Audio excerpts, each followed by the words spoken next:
Hay dos temas que me gustaría tratar en el breve espacio que tenemos con nuestro invitado de hoy. Por un lado está el siguiente titular en prensa seria.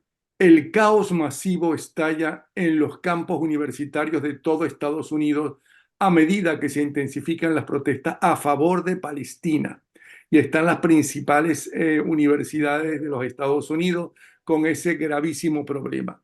Y por otro lado, sobre el más reciente trabajo de nuestro invitado, en Infobae, que es uno de los principales servicios informativos latinoamericanos, si no el principal, que se llama así: ¿Cómo puede triunfar Edmundo González? La alternativa electoral democrática y el exilio venezolano.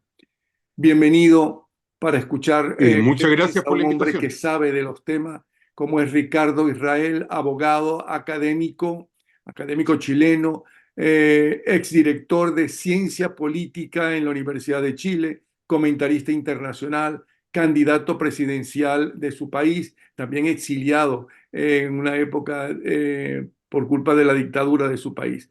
Bienvenido nuevamente, Ricardo Israel. Lo escuchamos. El tema lo inicia usted, cualquiera de los dos. Muchas gracias. En la columna que tengo en Infobae, recuerdo haber escrito la tercera semana de octubre el ambiente hostil que existía en las universidades norteamericanas frente al tema de la respuesta israelí, porque lo que hay que recordar que lo que se vive en Gaza fue una respuesta a una invasión que sufrió Israel por Hamas con mil y tantos israelíes y de otras nacionalidades asesinados y 1400. y rehenes cuya mitad no sabemos si está vivo o muerto. Y el ambiente que ya se encontraba en la universidad norteamericana, pero realmente ha superado todo lo negativo que uno pudiera pensar. Se ha agregado no solo una actitud en contra de Israel, que es legítimo. De hecho, Israel estaba hasta el día de la invasión profundamente dividido sobre la continuidad del primer ministro Benjamín Netanyahu. Tampoco, y por lo tanto, lo que uno presencia en las universidades norteamericanas no es tanto la defensa de la causa palestina, sino una actitud abierta de apoyo al terrorismo. Lo que no existió con ISIS en Estados Unidos, hoy día se ha manifestado en la forma de apoyo a Hamas. Todos somos Hamas, se grita. Y hay una actitud que a muchos estudiantes judíos en estas universidades de élite les recuerda lo que padres y sobre todo abuelos le contaron de la Alemania nazi, y uno puede entender la facilidad por la cual en un país como Alemania se produjo esto. No es primera vez que ocurre en la milenaria historia del pueblo judío, porque dos de las grandes tragedias ocurrieron cuando más seguros se sentían los judíos. En 1492 vino la expulsión masiva de los judíos en España. Muchos llegaron a nuestros países como marranos o como criptojudíos. De hecho, el origen de mi apellido Israel fue la expulsión de los judíos en España. Mis abuelos llegaron a radicarse a lo que hoy día es Turquía, la ciudad de Esmirna, en el puerto del Mediterráneo. Esa fue la deriva que le costó esa persecución, y por cierto sorprende por tratarse de Estados Unidos. No sorprende tanto en nuestros países latinoamericanos y tampoco sorprende en Europa. Cuando conversábamos para ponernos de acuerdo con esta entrevista, usted me mencionaba como lo que ocurre hoy día en las calles de Europa. De hecho, una de las cosas que ha mostrado esta guerra es que hay una relación abierta en contra de Irán, de Israel con sus antiguos enemigos, los países árabes. De hecho, si nosotros observamos bien, cuando se defendió del ataque de 300 y tantos drones y misiles cruceros y balísticos de Irán, no solo Estados Unidos lo apoyó, también recibió el apoyo de varios países árabes como Jordania y Arabia Saudita, que se preocuparon de detener esos cohetes que iban hacia Israel y que en definitiva no causaron mayor daño. ¿Qué es lo que ocurre en las universidades? Hay una combinación de cosas. En primer lugar, creo que ha habido una enorme lentitud de la comunidad judía en defender a esos estudiantes acudiendo a los tribunales contra las universidades, contra el discurso de odio que han aceptado y tolerado los rectores y otras autoridades. Hay un tema que viene desde hace tiempo, que es el reemplazo del principio de igualdad por la equidad o la inclusión, que ha llevado al nombramiento de personas a través de cuotas que no reúnen las características académicas y que permite el ingreso de doctrinas del wokismo, que están en cómo es la división del mundo no entre buenos y malos, o lo que fue alguna vez proletarios contra burgueses, sino en contra de opresores y oprimidos. Y por lo tanto, por esa vía se habla en contra y se incluye falsamente a Israel como país opresor. Está también un hecho que es indiscutible, que le ha dado la magnitud a estas protestas, que son los cambios que ha experimentado la política norteamericana, de dos partidos, lo que yo llamo la latinoamericanización de la política, dada el clima de confrontación que existe y de judicialización de las diferencias políticas. ¿En qué se mide esto? Que el Partido Republicano ha cambiado, pero también lo ha hecho el Partido Demócrata. Hoy día, fracciones que eran marginales en Estados Unidos, hoy día han adquirido una importancia desproporcionada al interior del Partido Demócrata, y uno ve que a propósito de la propia situación de Gaza, están cuestionando la reelección del presidente Biden, repitiendo una experiencia que le pasó el año 68 al entonces presidente Johnson, que no pudo ir a la reelección por la guerra de Vietnam. Pero fundamentalmente lo que hay acá es este apoyo a multitudes de estudiantes, que hay que insistir que no es un tema de todo Estados Unidos. Nosotros vivimos en el estado de Florida, donde esto no se ha dado por la legislación existente y por las instrucciones que han dado las propias autoridades. Sí, pero Y estas mismas manifestaciones, En Florida se han dado actos de agresiones y de pintas contra los judíos. sí, sí, pero no hay el tipo de tolerancia de las autoridades. Uno ve, ¿Usted no sí, cree que, perdón, ok, que hay que aclararle porque la gente no tiene por qué saber cuándo empezó toda esta rivalidad, todo este problema entre israelitas y palestinos? Resulta que Palestina e Israel, las Naciones Unidas, los países de las Naciones Unidas, una vez terminada la Segunda Guerra Mundial, le dieron un territorio tanto a los palestinos como a los israelitas. Eso no lo impusieron los israelitas ni lo impusieron los palestinos. Eso fueron las Naciones Unidas.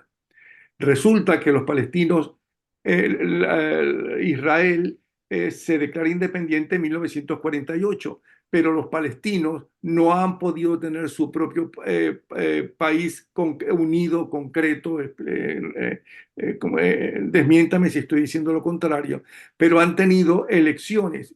Y en la franja de Gaza, que es parte de Palestina, el grupo terrorista Hamas, ¿no?, le ganó a la gente que quería tranquilidad, progreso y paz para los palestinos en Gaza. Aquellos, entonces, ese enfrentamiento, y es lo que está pasando un poco en Gaza y lo que estamos viendo en las noticias del ejército israelita tratando de acabar con el grupo terrorista Hamas, que es quien gobierna en Gaza. ¿Estoy equivocado o no? no, y si me voy a permitir complementar lo siguiente, muy buena presentación, digamos, como complemento lo siguiente, desde el año 48 han habido 8 guerras, ninguna ha sido iniciada por Israel, pero las ha ganado todas, y las ha ganado todas porque lo más probable es que si hubiera perdido una, no existiría hoy día como país. ¿Qué decide las Naciones Unidas?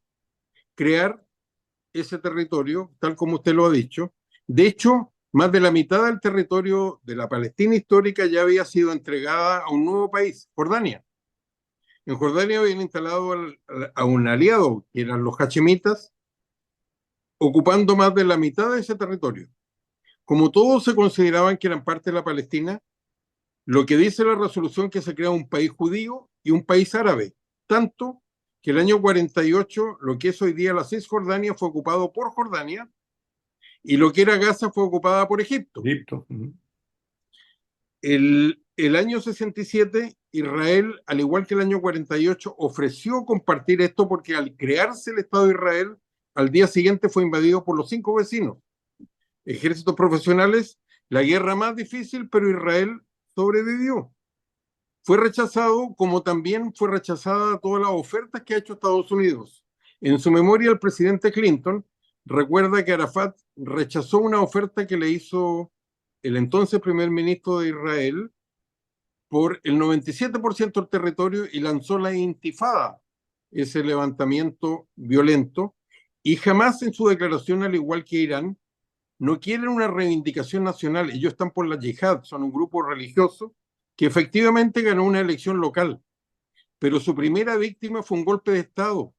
Y en ese golpe de Estado sus primeras víctimas fueron palestinos. Fueron cientos de palestinos de la autoridad palestina que fueron asesinados por Hamas. Israel se retiró del todo y no quedan judíos allí, como tampoco quedan con Hezbollah en el Líbano. Se retiraron los vivos que fueron retirados a la fuerza por el ejército y también los muertos. Se retiraron hasta los restos de todo lo que existía allí y desde entonces no han parado las agresiones que ha sufrido Israel al respecto. Ok, pero No han parado. ajá, volvamos al presente y a la noticia. ¿Por Volvamos qué entonces está al en presente. Perdón caos? para terminar. Sí, Ajá. perdón, dígame nomás. ¿Por qué, qué alegan los estudiantes en la principal democracia del mundo, como así se nombra, Estados Unidos, para formar este caos múltiple en las universidades? ¿Qué es lo que Lo que alegan? alegan fundamentalmente es una profunda actitud contra Estados Unidos. Los cantos son mueran los judíos, pero también muerte a América. Repiten exactamente los cánticos de Hamas y los cánticos de los ayatolas iraníes. Hay Pero mucho desconocimiento. estudiantes extremistas norteamericanos están gritando, muera los Estados Unidos. Sí, sí, esa es parte profunda y esa fue la razón por la cual el gobernador de Texas ordenó que ingresaran las fuerzas. Aquí hay un tema de seguridad nacional profundo para Estados Unidos. Es un tema que también se ha dado en Europa. Se está incubando una generación de yihadistas. En Europa, usted recordará la sorpresa durante la guerra civil de Siria, cuando llegaron cientos de jóvenes de Estados Unidos, menos, pero también llegaron. Llegaron jóvenes de Inglaterra, de Alemania, de Bélgica, de Francia, nacidos en esos países, con pasaporte de esos países, muchachos a combatir y muchachos a desposar al Estado Islámico. Usted recordará a esa gente que le cortaba la cabeza. Ujú. Fue una de las razones que adujo Putin para llegar a Siria. ¿Por qué? Porque también había muchos jóvenes de Chechenia, donde habían tenido una guerra y una especie de Estado Islámico. Usted recordará cuando tomaban teatros antes que lo bombardearan Y y los mataban a la hicieran gente que estaba en el teatro, cientos de personas, sí. hospitales, jardines infantiles, la Ahora, misma situación de Gaza. hay quien dice Entonces, que perdón, ese es el tema de seguridad nacional que ujú, Estados Unidos todavía no advierte. Y por eso hay gente que pide la intervención del FBI y que esta gente sea sometida a juicio porque hay un tema de seguridad nacional. Comenzó con el tema de Gaza, pero lo ha superado ya con mucho y ese es el argumento y la peligrosidad que se ve, porque hay gente también que odia profundamente este país de tanta libertad como es Estados Unidos. sí. Ahora, hay quien dice que estamos viviendo el final de la cultura judeocristiana, el final de Occidente tal y como son las creencias de Occidente. ¿Qué opina usted de eso? Yo creo que algo de eso hay. Lo que era la guerra de Gaza derivó ya en lo que era una guerra más de estas 8 entre Israel y los palestinos, derivó en lo que va a ser visto, yo creo, en el futuro como cuando un historiador del futuro mire los tiempos que estamos viviendo, va a haber probablemente este tema que usted mencionaba. Hay un profundo desafío a Occidente que parte con la revolución de los ayatolas y el tremendo error que cometió Estados Unidos Ujú. cuando en la época Con del el Shah de presidente Irán. Carter le Ujú. dieron la bienvenida, y usted recordará al Shah de Persia, Ujú. gran aliado de Estados Unidos, recorriendo el mundo y al final muriendo en Egipto. Entonces, ¿qué ocurre allí? Cuando aparece la revolución islámica es para hacer la yihad, y la yihad no es solo contra Occidente, es también contra sus grandes rivales del mundo árabe sunita. Y por eso esta relación, que primera vez el mundo la empezó a entender cuando en la administración anterior de Trump se firmaron los pactos de Abraham, y una de las razones por la cual Irán ordenó esta invasión de Hamas es la siguiente, que querían evitar la firma de un tratado de paz con Arabia Saudita. ¿Cuál es el problema y el temor que tienen a Irán, que Irán no oculta? Y todos tenemos que recordar la cantidad de siglos que duraron las guerras de religión entre protestantes y católicos en Europa para entender esta guerra que lleva 1300 años en el mundo islámico. Lo que ocurre en Israel y en otros lugares es por instrucciones de quien mueve estos hilos y que causó el mayor atentado terrorista en la historia de Argentina, que es Irán. No hace mucho tiempo, hace algunas semanas, la Corte Suprema, después de 30 años, confirmó que había sido Hezbollah por instrucciones de Irán. Irán es el que planteó el año 79 la muerte a América, que era el gran Satán, y a Israel, que es el Satán pequeño. Y eso significa que Israel está rodeado y combatiendo en varios frentes, con Hezbollah en el Líbano, donde también se retiró el año 2000, en Siria combatiendo a los propios iraníes que están instalados allí, al igual que Rusia, después de haber ayudado a Assad a ganar la guerra civil. Los hutíes en Yemen combatiendo contra Estados Unidos. Usted ve que la guerra de Gaza no ha ocasionado el tipo de tercera guerra mundial que se temía, pero sí los hutíes, por encargo de Irán, han sido capaces de afectar bastante al canal de Suez, país sunita como Egipto, y también al comercio internacional. Estados Unidos hoy día tiene tres frentes: con China, donde no solo Taiwán es la supremacía geopolítica del mundo en el siglo XXI, con Irán, y lo de Irán es un rechazo a todo lo que significa Occidente, lo que significa Occidente en cuanto a libertad, en cuanto usted ve que entre la gente que se manifiesta en las universidades hay grupos de la disidencia sexual como homosexuales, hay grupos feministas que no podrían existir ni en Gaza ni en Irán. No podrían andar con la cabeza destapada de partida en la República Islámica. Entonces, ese tema se manifiesta, pero más allá del tema de Israel, lo que yo veo aquí es un tema de futuro, de seguridad nacional para Estados Unidos por lo que está ocurriendo. Y no son universidades cualquiera, son universidades de élite, donde no solo se forma la élite de Estados Unidos, los gerentes de las empresas transnacionales o los presidentes de Estados Unidos o los miembros del Parlamento, los gobernadores. También son las universidades a donde acude la élite de Latinoamérica y de todas partes del mundo a recibir sus títulos profesionales. No es menor lo que está pasando. Y también ha habido un reemplazo del tradicional dinero judío que llegaba allí. Hoy día toda la información disponible significa que no es relevante por la cantidad de dinero que está llegando de los petrodólares y de China. Entonces ha habido un cambio radical, y usted ve que este desafío a Estados Unidos se manifiesta en este dato bélico. Irán en todo el Medio Oriente, en la cual el único de los aliados de Estados Unidos que parece estar triunfando es Israel. En Europa, por supuesto, con la invasión, porque una de las características del tiempo que vivimos es que desgraciadamente la disuasión de Estados Unidos ha perdido. no resultó para evitar la invasión rusa, que todos sabíamos que venía, si habían 100.000 tropas estacionadas en la frontera con Ucrania. No ha resultado con China, que aparentemente tiene cada vez más poder económico y en el Medio Oriente se detuvo, ahora va a volver las tropas de Israel cuando le faltaba terminar la última ciudad que quedaba, Rafa, donde seguramente están, se supone, quienes lideran a Hamas, como también si es que quedan rehenes vivos. Y la disuasión ni siquiera alcanzó para que no le faltara el respeto a la Casa Blanca, el tirano en Caracas.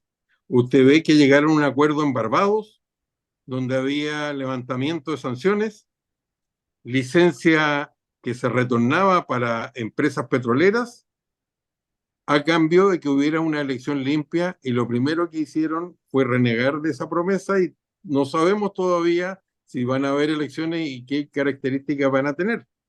No había pasado antes a falta de respeto hacia la Casa Blanca, directamente a ellos. Usted, y para irnos de una vez en el Sí, tema sí. de su artículo sobre el Mundo González y el candidato de la oposición venezolana, usted habló dos veces de futuro, ¿no? Porque en el futuro, pero se vislumbra un futuro seguro, un futuro de verdad se vislumbra con Irán, que dentro de semanas ya se anunció va a tener el poderío atómico, con la obsesión de Rusia de seguir invadiendo y retornar a la llamada Unión Soviética, con lo que están haciendo los radicales musulmanes en Europa, que se están apoderando de Europa y están logrando cosas increíbles, inclusive en ciudades como París, con los pedantes que eran los franceses, con Sí. otra gente. Yo siempre fui, me encantó siempre París y la música y la cultura y todas esas cosas que ahora están invadidos, ¿no? Y tienen que aceptar, porque lo están aceptando, cosas absurdas de una cultura que no es la de ellos. Y todavía dice que hay futuro. Yo pienso que sí. Yo espero que haya una reacción frente a esto. No hay tiempos buenos o tiempos malos. Lo que más me preocupa es la falta de determinación en Occidente y las dudas que surgen tan frecuentemente y que nunca las tuvo Estados Unidos durante la Guerra Fría. El adversario que es China es mucho más formidable. ¿Y cómo enfrenta esto? Como lo enfrentaron en la Guerra Fría, diciendo que encabezaban tres características. La cultura que trajo consigo la Ilustración, que le dio a Occidente el poder que hoy día tiene. No existe Occidente sin libertad religiosa, sin libertad de expresión, sin libertad de opinión, sin el método científico. Segundo, somos herederos de la civilización greco-romana. Nuestros fundamentos jurídicos, lo que somos fue creado allí. Y tercero, nuestra filosofía, nuestra cultura es una cultura judeo-cristiana. Esas tres cosas están en profunda crisis en nuestros países, en nuestras capitales, por factores internos o externos. En la medida que recobremos esa fuerza, en la medida que tengamos esa claridad en principios y valores, tengo optimismo. Incluso en el Medio Oriente se pasaron por definiciones semejantes anteriores. Yo recuerdo las críticas que hubo cuando Israel eliminó el programa atómico de Saddam Hussein en 1981. Se dijo que iba a ser la tercera guerra, no pasó nada. Pero imagínense cuán difícil hubiese sido las dos presencias, invasiones que fracasaron de Estados Unidos si hubieran tenido armas atómicas. La base de la estabilidad futura del Medio Oriente es que no vaya a haber, pero tampoco para tener esa claridad no hay que estar preocupada de la decisión del minuto o el momento. es necesario tener una visión de conjunto y es esa riqueza la que se ha perdido. A mí me impresionan las dudas que surgen en Estados Unidos y al igual que en estos estudiantes, la cantidad de dudas que hay sobre el sistema que tienen, la razón por la cual uno vio las protestas de Vietnam, pero era pedían lo mejor de la herencia que era que no había que invadir a otro país. Pero mire, observe lo que allí ocurre. Hay mucho dinero detrás de esto, no hay nada espontáneo. Mire, las carpas son exactamente las mismas. Miren cómo manipulan a la prensa, como no saben mucho los muchachos por qué se manifiestan, en vez de camisas pardas y chalecos amarillos, con los cuales atienden a la prensa, entre comillas, tratando de que salga un mensaje consistente. No es a cara abierta, están las caras tapadas, y no es plantear una idea, sino evitar que otros intervengan. Es impensado lo que existía, que la propia Universidad de Columbia le niega a sus profesores, como a ellos han denunciado, el ingreso a los lugares donde esto se está, y no encuentra nada mejor que vender el sofá de Don Otto, como el viejo cuento alemán. ¿Por qué? Porque le piden ahora volver a, a lo que existió en la pandemia, que era atención por vía de Internet. Y son universidades que cobran de 70 a 100 mil dólares a los padres o a los propios estudiantes. Entonces es vergonzoso desde todo punto de vista. Esta abdicación que hacen las propias autoridades de su responsabilidad, y por eso creo que el problema parte con la comunidad judía. Yo soy judío, que no han acudido a los tribunales en defensa de estos estudiantes como debieron haberlo hecho, aprovechando lo mejor que tiene Estados Unidos, que es un sistema abierto. Sí. Bueno, se nos está acabando el tiempo y estoy interesado en su posición y su visión desde afuera de la situación venezolana. Su más reciente escrito en Infobae, vuelvo a repetir, es ¿cómo puede triunfar el mundo González? Lo hace como pregunta. La alternativa electoral democrática y el exilio venezolano. Vienen ahora muchas definiciones variadas de todo tipo, como por ejemplo si predominará la búsqueda de justicia o la paz social, es decir, si habrá juicios por responsabilidades en derechos humanos o se dará vuelta a la hoja o algo intermedio. Sí, lo primero es ganar las elecciones. Hay que concentrarse en lo primero, y esto está influenciado por mi propia experiencia en Chile. A nosotros se nos dijo que era imposible ganarle el plebiscito a Augusto Pinochet, se le ganó, y se originó una transición muy exitosa que le dio a Chile los mejores años de su historia en cuanto a productividad económica, a crecimiento y a progreso para la gente.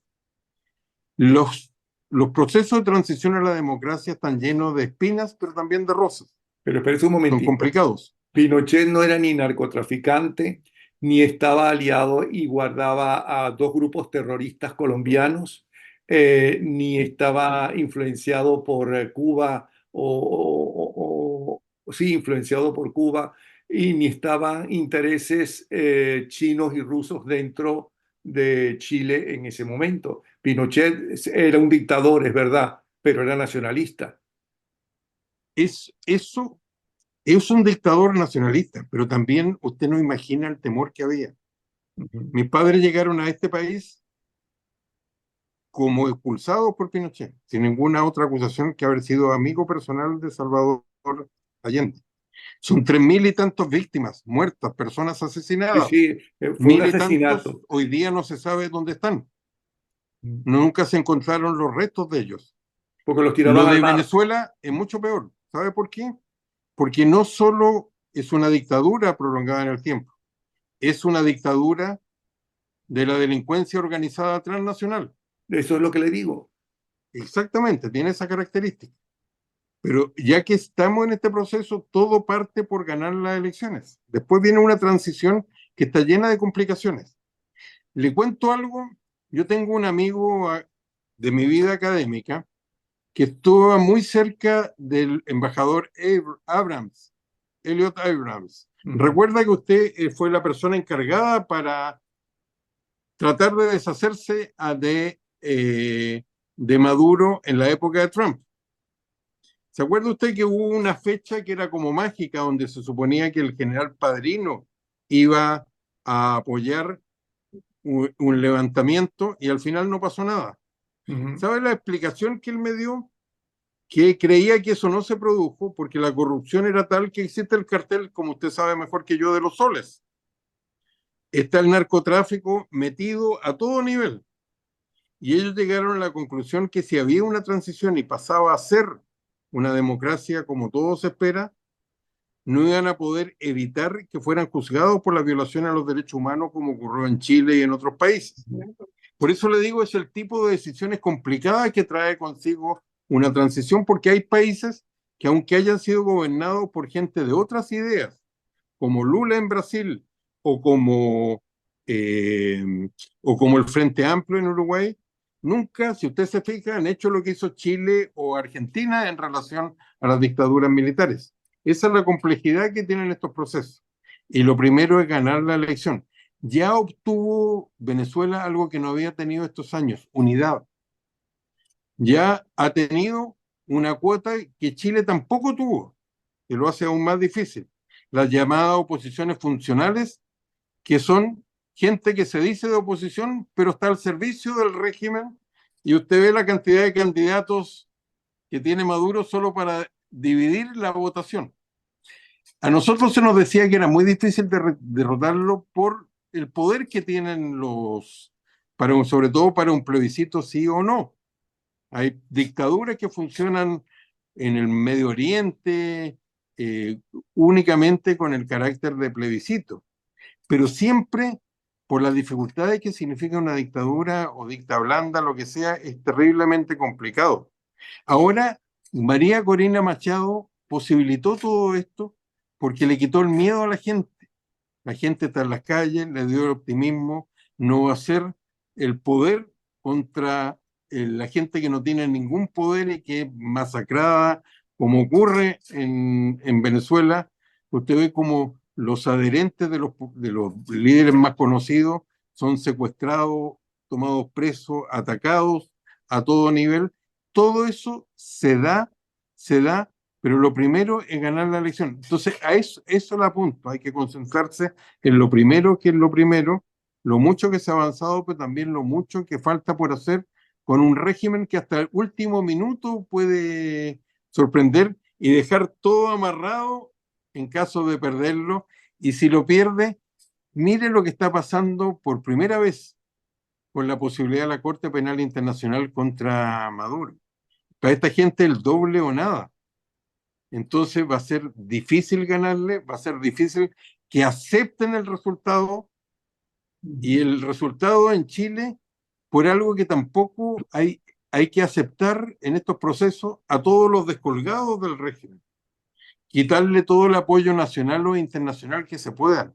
En Chile la clave fue que cuando se quiso desconocer el resultado, la policía, el comandante en jefe de la Marina y del Ejército, la Junta de Gobierno, le dijeron que no tuvo el apoyo que hubiera requerido una misión de fuerza. Y falta otra cosa, falta Estados Unidos.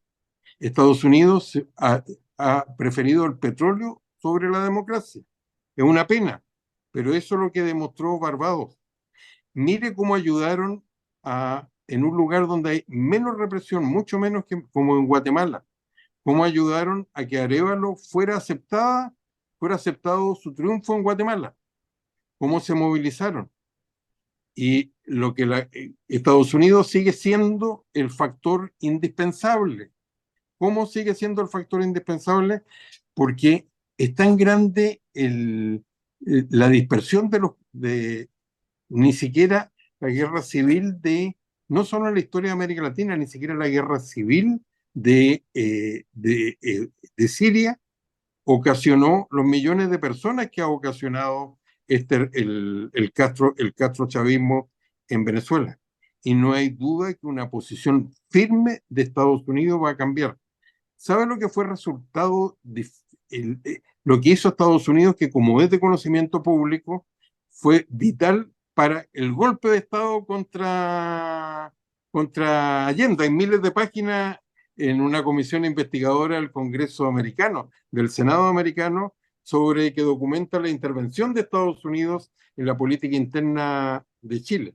Pero ¿sabe lo que hizo Chile y Estados Unidos para garantizar esto? Estamos hablando del gobierno de Reagan. En un país abierto a la exportación, como estaba empezando a hacer Chile, repentinamente descubrieron 3 granos de uvas contaminadas en el ingreso a Ah, Estados sí, Unidos. sí. Se paralizó toda la exportación y el mensaje fue claro y lo más grande, digamos, los capitalistas más grandes, la burguesía de Chile, entendió el mensaje y algo así necesita que Estados Unidos haga por la democracia. No se ve que lo puedan hacer, pero si hay una petición que puede hacer González a Estados Unidos, es que el apoyo que no le dieron a María Corina Machado. Porque de Barbados se suponía que no iban a haber vetos. Miraflores no iba a decir quién podía competir y quién no podía, hizo lo mismo que en Nicaragua. Entonces, creo que Estados Unidos puede ser decisivo para que esto tenga un buen resultado. Bueno, pues de verdad que es un placer siempre escucharlo, ¿no? Eso es un problema para usted porque le voy a estar molestando más de una vez. No, encantado, encantado. Yo Pero, le agradezco la invitación y ¿sabe por qué me siento tan comprometido con Venezuela? Porque yo creo que todos somos Venezuela para el 28 de julio.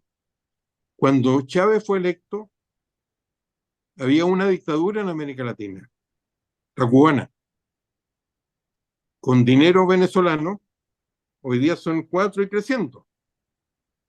Hay una serie de países y dictaduras que además tienen el apoyo de países democráticos. Lo tuvieron con Kirchner en Argentina, o con Kirchner Fernández, lo tienen con Lula, lo tienen con AMLO en México, además de la forma como se apoyan y además de Rusia, China, Irán y todo el resto. sí. Todo eso es una realidad y yo cruzo los dedos porque cualquier triunfo, cualquier mejoramiento en Venezuela es el inicio de una redemocratización al revés en que tanta América falta le Latina. hace a América Latina. Espero que la inteligencia norteamericana lo entienda así también, porque no lo entendió con Cuba, ¿no? En el momento en que tenía que hacerlo. De verdad que muchísimas gracias, Ricardo Israel, abogado, académico chileno, doctorado en ciencias políticas, inclusive exdirector de ciencias políticas de la Universidad de Chile. En fin, su currículum es muy, muy extenso. Un abrazo, ¿sí? Y muchísimas gracias. Gracias a usted por la invitación y confío.